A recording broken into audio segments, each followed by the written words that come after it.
CSS स्वस्थ भारत द्वारा diabetes मुक्त भारत अभियान पूरे मध्य प्रदेश में चलाया जा रहा है। आइए आपके अपनों को दिलाएं डायबिटीज और ब्लड प्रेशर से मुक्ति। अधिक जानकारी के लिए संपर्क करें 9993030692 9993030957।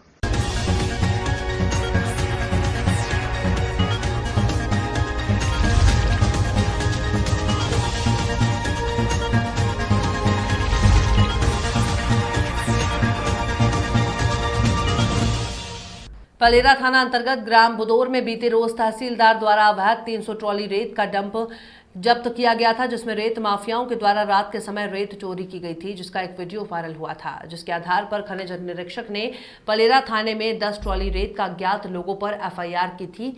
थाना निरीक्षक हिमांशु चौबे जी के द्वारा वीडियो के आधार पर जांच पड़ताल के बाद एक डंपर और इन लोगों पर स्वतंत्र यादव और देवी सिंह ठाकुर और डंपर चालक के विरुद्ध मामला दर्ज कर इस डंपर की पड़ताल शुरू कर दी थी, जिसको आज थाना निरीक्षक हिमांशु चौबे ने गौना रोड पर डंपर और डंपर चालक को धरना पहुंचा। बुदौर में रेत चोरी में जो डंपर था वो कहां से पकड़ा और किन किन लोगों पर मामला है?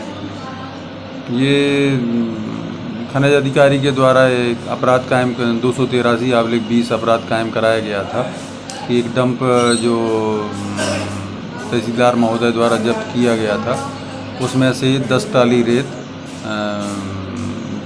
चोरी चली गई, अज्ञात लोगों पर कायम कराया गया था। उसी समय पे एक सूचना मिली थी कि एक डंपर है 0880 MP 36H, जिसके द्वारा रात्रि में वहाँ से डंप से रेत उठाई गई थी। तो उसी की तलाश करते हैं ये गौना तरफ से आ रहा था डंपर, तो इसमें मैं रेत के 10 ट्राली रेत और डंपर उसका चालक हैं राम स्वरूप अहरवार, इनसे जब्त किया गया है।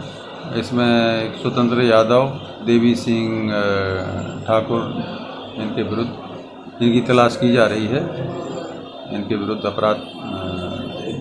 हरिफाटक ओवरब्रिज से एक युवती को फेंककर हत्या किए जाने का सनसनीखेज मामला आया है। पुलिस ने इस मामले में युवती के प्रेमी को गिरफ्तार किया है। दरअसल घटना बुधवार की रात करीब 2:30 बजे की है। मामले में युवती को ओवरब्रिज से फेंकने का वीडियो वायरल हुआ है। बुधवार की सुबह हरिफाटक ओवरब्रिज के नीचे स्थित माधवगंज स्कूल परिसर में एक युवती की लाश मिलने से सनसनी फैल गई। सूचना मिलते ही महाकाल पुलिस मौके पर पहुंची और मामले की जांच शुरू कर दी। शुरुआत में पुलिस को ये मामला आत्महत्या का लगता है, पर जब पुलिस ने आसपास के सीसीटीवी फुटेज चेक किए तो मामला हत्या का निकला। सीसीटीवी में साफ दिख रहा है कि किस तरह युवक ने युवती को ओवरब्रिज से नीचे फेंका। कल महाकाल थाना क्षेत्र में एक सनसनीखेज हत्या का वारदात सामने आया था, जिसमें कि हरिफाटा ब्रिज से एक महिला को उठाकर फेंक दिया गया, जिससे उसकी मृत्यु हो गई। जब घटना की सूचना मिली तो हमारी टीम वहां पहुंची और टीम ने पूरा उसको देखा, वहां पर स्पॉट का निरीक्षण किया और वहां पर कुछ ऐसी चिन्ह और कुछ ऐसे एविडेंस मिले जिससे लगा कि प्रकरण अपराध से संबंधित होगा। तो आसपास के जो सीसीटीवी फुटेज थे, कैमरेज थे, उनसे फुटेज निकाला गया, जिसमें यह स्पष्ट रूप से नजर आया कि एक व्यक्ति, कोई अज्ञात व्यक्ति है जो उसके इस महिला के साथ में वहाँ आया और वहाँ थोड़ी देर बैठा रहा। फिर अचानक उसने उस महिला को उठा के वहाँ से फेंक दिया। इसमें चूँकि मामला जो लेडी थी वो आसपास के क्षेत्रों में भीख मांगती थी और ऐसी पड़ी रहती थी। पुलिस अधीक्षक प्रशांत खरे और अतिरिक्त पुलिस अधीक्षक ML चौरसिया, जतारा एसडीओपी योगेंद्र सिंह भदौरिया के मार्गदर्शन में विशेष अभियान चलाए जा रहे हैं। चंदेरा थाना प्रभारी जितेंद्र सिंह यादव ने बताया कि मुखबिर की सूचना पर ग्राम बिजनोठा मीडिया हार के पास एक व्यक्ति अपने हाथ में छुरा को लहराते हुए गांव के लोगों में दहशत फैला रहा था। इसे बड़ी मशक्कत करके घेराबंदी करके पकड़ा गया, जिसका नाम पूछने पर उसने नाम बीरन पाल बताया, जिसके कब्जे से एक छुरा जब्त कर उनके विरुद्ध धारा 25 आर्म्स एक्ट के तहत कार्रवाई की गई। वहीं पैतपुरा में कुछ लोग जुआ खेल रहे थे।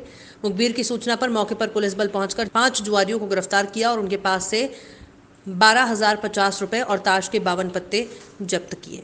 कोरोना काल में सरकार द्वारा अनलॉक 2 जारी है, लेकिन कोरोना संक्रमण के बढ़ते आंकड़े कटनी जिले को लॉकडाउन पर ले आया, जिसका कटनी कलेक्टर ने लॉकडाउन का परिपालन करवाने के लिए दिशा निर्देश भी दिए। कटनी जिले में लॉकडाउन का पालन करवाने निकले दल ने यहां चोरी छुपे खुली दुकानों को छापामार कार्रवाई और जुर्माना भुगतान करने की कार्रवाई की, जिसमें नायब तहसीलदार रविंद्र पटेल ने किराने की दुकानें और गल्ले की दुकानों को खुला पाए जाने पर जुर्माना कर 1,000 रुपए की राशि वसूली गई। 1,000 रुपए की राशि रसीद काटकर रेड क्रॉस सोसाइटी संस्था के नाम वाली रसीद पकड़ाई गई, जबकि कटनी कलेक्टर के दिशा निर्देशों का पालन करवाया जा रहा है।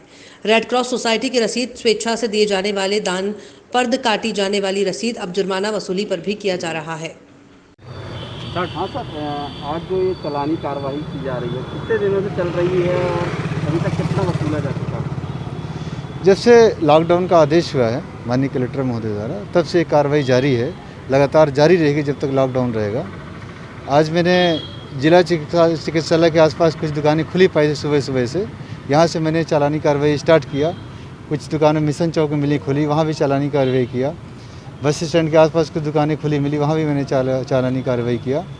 पन्ना तिराहा में मिली कुछ दुकानें, वहाँ भी मैंने कार्रवाई किया। जितना तक कुछ दुकानदारों को रसीदें जो दी गई वो कितने नाम से काटी गई है चालानी जो भी? ये रेड क्रॉस की रसीदें हैं, वो काटी जा रही हैं दुकानों को। ये पैसा, पूरा पैसा जो भी इकट्ठा हो रहा है रेड क्रॉस के अकाउंट में डाल दिया जाएगा। इसमें क्या गाइडलाइन रखी गई है इसके लिए? मतलब किन लोगों का चालान काटना है, उसमें क्या गाइडलाइन रखी है? लॉकडाउन के दौरान जो भी लॉकडाउन का वायलेशन कर रहे हैं उनसे सबके खिलाफ चालानी कार्रवाई करना है। साथ में जो बिना मास्क के लोग घूम रहे हैं, सोशल डिस्टेंसिंग का पालन नहीं कर रहे, जो भी दुकानें खोलने के परमिशन मिले हैं उनमें गाइडलाइन का पालन अगर शासन की नहीं किया जा रहा तो वहाँ भी चालानी कार्रवाई करने प्रशासन की रसीद का इस्तेमाल क्यों नहीं किया जा रहा है? रेड क्रॉस सोसाइटी का क्यों नहीं? प्रशासन की रसीद का चालान का उज्जैन से करीब 20 किलोमीटर की दूरी पर पिपलिया लिम्बा गांव में रहने वाले किसान भूपेंद्र चौधरी ने पिछले दिनों पटवारी दुष्यंत वर्मा से जमीन की पावती बनाने की बात की थी। नई पावती के एवज में पटवारी ने 5,000 की रिश्वत मांग ली। पीड़ित किसान भूपेंद्र चौधरी ने काफी मजबूरी के मारे पटवारी को 5,000 रुपए देने के लिए हाँ कर दिया, लेकिन किसान भूपेंद्र ने जागरूकता दिखाते हुए इस बात की सूचना लोकायुक्त पुलिस को भी दे दी। दोनों के बीच सौदेबाजी का रिकॉर्ड 21 जुलाई को ही लोकायुक्त पुलिस के पास पहुंच गया। इसके बाद लोकायुक्त पुलिस ने आरोपी दुष्यंत वर्मा को रंगे हाथ पकड़ने के लिए जाल बिछाया। इसी बीच किसान भूपेंद्र चौधरी ने पटवारी को रिश्वत देने की कोशिश की, मगर दुष्यंत वर्मा की जिद थी कि वो गांव में ही आकर रिश्वत लेगा।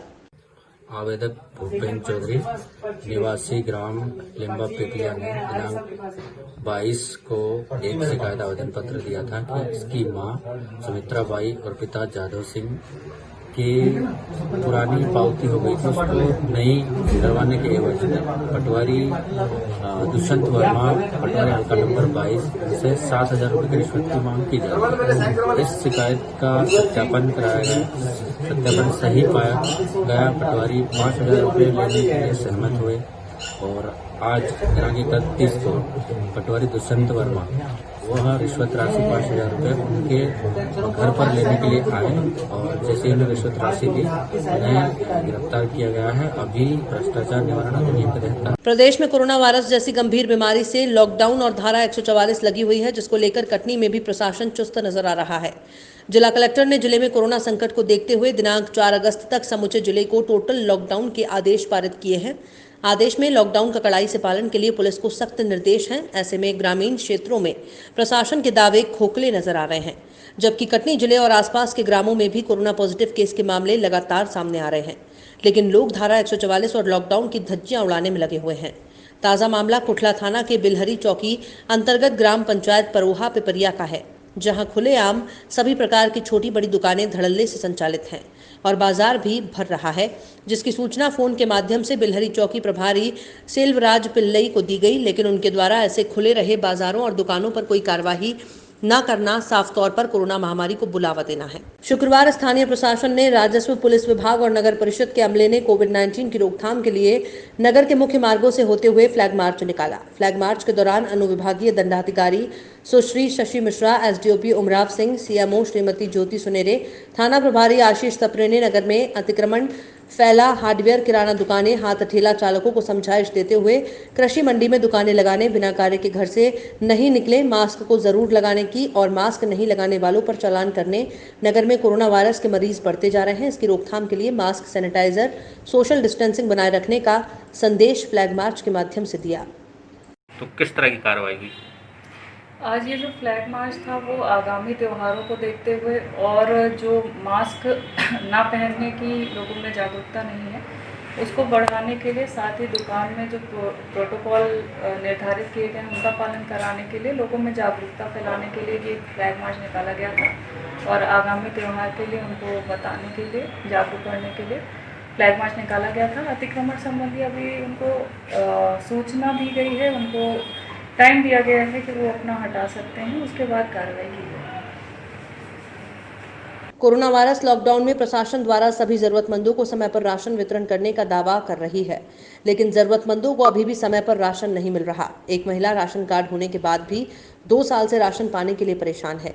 कंचन भाई खूबचंदानी निवासी कैरन लाइन तेजाब कारखाना के समीप 2 साल से राशन के लिए परेशान है। नगर निगम खाद्य विभाग के चक्कर लगा रही है, लेकिन अधिकारी कर्मचारी कोई सुनवाई नहीं कर रहे। महिला ने बताया कि उसकी माली हालत बहुत खराब है। पापड़ बनाकर और पति और 3 बेटियों को पाल रही है। जहां पर पापड़ देने जाती है वहीं से राशन मांग लेती है। गरीबी रेखा का कार्ड भी बना हुआ है, लेकिन पात्रता पर्ची न होने के कारण उसे राशन नहीं दिया जा रहा। उनके द्वारा उसे लौटा दिया जाता है। कार्यालय में अधिकारी कहते हैं जब पात्रता पर्ची आएगी तो राशन दिया जाएगा। जी आपका कंचन भाई खूबचंदन। कहाँ रहती हैं? तेजाब कारखाना क्रिलेन। काहे के लिए आई हैं आज आप यहाँ? आप इसीलिए ही आए हैं, गला नहीं मिल रहा है। कब से नहीं मिल रहा है? 2 साल से नहीं मिल रहा है। ये राशन बना भी है तो अभी नहीं। कार्ड बना हुआ है आपका? हाँ ये बनाया है ना, ऐसे में आधार कार्ड भी ले आए हैं, अभी तो मिला नहीं। राशन लेने जाते हैं तो क्या बोला जाता है? बोलता है पात्रता पर्ची ले आओ। कौन बोलता है? वो राशन वाला। क्या नाम है उनका? और राजकुमार राजू, आचार के पुरानी वार्ड का। क्या करती हैं आप? हम तो ये पापड़ वापड़ बेचते, अपना पेट पालते। आपके घर में और आदमी है तो अभी वो घर में बैठा है, उसका भी दिमाग डिस्टर्ब है तो काम करना नहीं। 3 बेटी है। मतलब पूरे परिवार का बोझ आपके ऊपर है? हाँ मैं संभालती। कुछ रोज पूर्व छतरपुर पन्ना नेशनल हाईवे 75 पर चंदनगर के पास भीषण सड़क हादसे में मारे गए 8 लोगों के शोकाकुल परिवारों से मिले। पूर्व विधायक शंकर प्रताप सिंह बुंदेला, मुन्ना राजा मृतक परिवारों के घर सूरजपुरा जाकर परिवारों को सांत्वना के साथ आर्थिक सहायता दी और शोकाकुल परिवारों को हर संभव मदद करने का आश्वासन दिया। उनके साथ पूर्व जनपद अध्यक्ष राजनगर बहादुर सिंह, श्रीमती उषा अहिरवार, बमीठा सरपंच हफीज मोहम्मद, ब्रजेश खरे, रोशन सिंह, जिला महामंत्री कांग्रेस लखन दुबे भी शोकाकुल परिवारों को सांत्वना देने पहुंचे। कहना चाह रहे हैं अब देखिए, घटना और दुर्घटना तो इतनी बड़ी है कि मेरे ख्याल से हमने अभी तक, जहाँ तक हमें ध्यान है, एक साथ इतनी मौत है। और वो भी जो मोटरसाइकिल पे सवार लोग जा रहे थे। इस तरह की मेरे ख्याल से विषादी घटना है। सही बात यह है कि जो गाड़ी चलाने वाले लोग हैं इनको पुलिस अगर देख रेख करती है, ट्रैफिक वाले भी हैं, तो कहीं कागज देखेंगे, कहीं ये देखेंगे। जो लोगों ने बताया है उनके अनुसार बहुत हैवी ड्रिंक किए थे वो। गाड़ी में भी वो दारू मिली है, क्या गिलास भी मिले हैं। इससे ही लगता है कि वो ओवर ड्रिंक करके गाड़ियां चला रहे थे और उसी वजह से दुर्घटना हुई है। पीड़ित परिवार के लिए जो नियम है कि प्रत्येक व्यक्ति जो ऐसी दुर्घटनाएं मारे जाते हैं उनको 4-4 लाख रुपए मिलते हैं। और जनपद में अगर मुखिया, परिवार का मुखिया अगर मारा जाता है तो उनके लिए भी 10-10 हज़ार का प्रावधान है, तो वो भी मिलेगा। और ये 4-4 लाख रुपए भी आजकल में आ जाएंगे, क्योंकि नियम ही है शासन का, तो उसमें कहीं कोई दो राय नहीं है। शासन से जो नियम, और इसके अलावा जो कुछ भी हुआ, हमसे भी जो कुछ संभव बना वो व्यक्तिगत रूप से हमने अपनी तरफ से भी मदद कर दी। कटनी में 4 अगस्त तक लगे लॉकडाउन के बीच नगर निगम के 45 वार्डों में पार्षद पद के आरक्षण की प्रक्रिया कलेक्टर सभागार में भारी गहमागमी के बीच हुई। कलेक्टर एसबी सिंह की उपस्थिति में दोपहर 12 बजे शुरू हुई आरक्षण की कार्यवाही के दौरान सबसे पहले अजा और अजजा वर्ग के वार्डों का आरक्षण किया। इसके बाद ओबीसी और अनारक्षित की कार्यवाही हुई। 45 वार्डों में से आधे वार्ड महिलाओं के लिए आरक्षित किए गए। आरक्षण की कार्यवाही के दौरान बड़ी संख्या में राजनीतिक दलों के लोग भी उपस्थित रहे। वार्डों में चुनाव की तैयारी कर रहे नेताओं को आरक्षण का काफी समय से इंतजार था। आरक्षण नहीं होने की वजह से वे चुनाव की तैयारी में नहीं जुट पा रहे थे। वार्डों के आरक्षण की जानकारी मिलते ही कुछ नेताओं के चेहरे में खुशी दिखाई दी, तो वहीं मन माफिक आरक्षण नहीं होने से कुछ नेता मायूस नजर आए। अनुसूचित जनजाति के 3 वार्ड थे पिछली बार 2014 में। Number 2 Birsa Munda ward, number 27 Madan Mohan Chaube ward, number 29 Babu Banswarup ward. जो 2014 की स्थिति थी उसमें बिरसा मुंडा वार्ड महिला थी, मदन मोहन चौबे वार्ड मुक्त था, बाबू बंस्वरूप वार्ड महिला थी। इसलिए बाय डिफॉल्ट मुक्त वाला महिला में चली जाएगी। तो इस बार 2020 में जो वार्ड महिला के लिए रहेगी मदन मोहन चौबे वार्ड, और बाकी दोनों वार्ड मुक्त रहेंगे बिरसा मुंडा वार्ड और बाबू स्वरूप वार्ड। इस प्रकार अनुसूचित जनजाति की आरक्षण की प्रक्रिया कंप्लीट हो गई है। की गई है, जिसमें 6 वार्ड SC के लिए आरक्षित की गई है, 3 वार्ड SC के लिए और 11 वार्ड OBC अन्य पिछड़ा वर्ग के लिए निर्धारित की गई है, आरक्षित की गई है और शेष अनारक्षित रहेंगे। ये प्रक्रिया पूरी तरह संपन्न होगी।